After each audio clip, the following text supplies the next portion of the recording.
Early Friday morning, Donald Trump sent out what could be construed as a call to violence from his base if he gets indicted.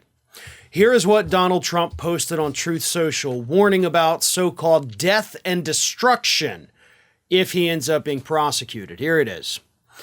What kind of person can charge another person, in this case a former president of the United States who got more votes than any sitting president in history and leading candidate by far for the Republican nomination, with a crime, when it is known by all that no crime has been committed, and also known that potential death and destruction in such a false charge could be catastrophic for our country? Why and who would do such a thing? Only a degenerate psychopath that truly hates the USA. Okay, let's dissect that statement, right?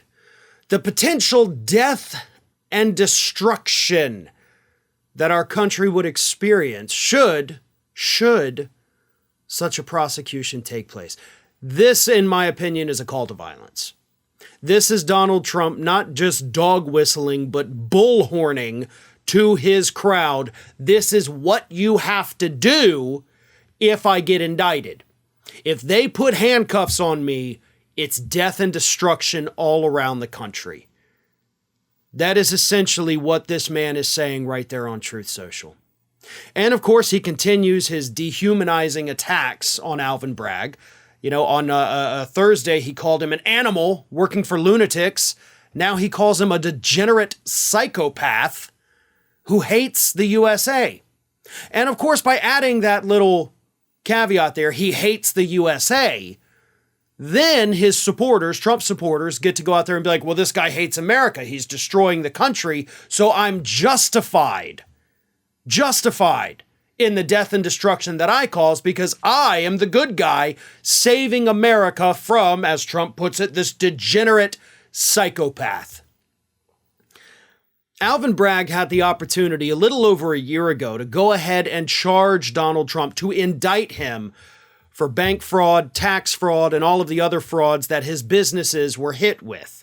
We know that because Mark Pomerantz, the prosecutor who resigned shortly after Bragg took office, admitted that he and Cy Vance, the then Manhattan DA, had already drafted the indictments. Like, they were written and ready to be filed. But Bragg didn't want to do it.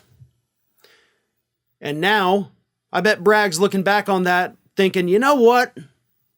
Probably should have gone ahead and done that. If this is how this a-hole is going to behave, I should have hit him with everything that I have. And by the way, Bragg, you can still do that. I'm sure if you reached out to Mark Pomerantz, you could probably either get him back or he could recommend somebody to come and basically take back over the investigation he was running. And I think you need to do that at this point. Because the charges for the Stormy Daniels thing, you're basically talking about 2 minor crimes, and sure, you can raise it to the level of felony, but you're not going to put this man behind bars like you would if you were able to prove the bank fraud and the tax fraud in court. You need to hit him with everything that he has got because he is threatening to tear down this entire country, and he needs to be behind bars. He needs to be where he cannot access Truth Social, where he cannot rile up his base. He needs to be locked away. Because this man, Donald Trump, is the degenerate psychopath who clearly hates the USA. Hey everyone, this is Aspen.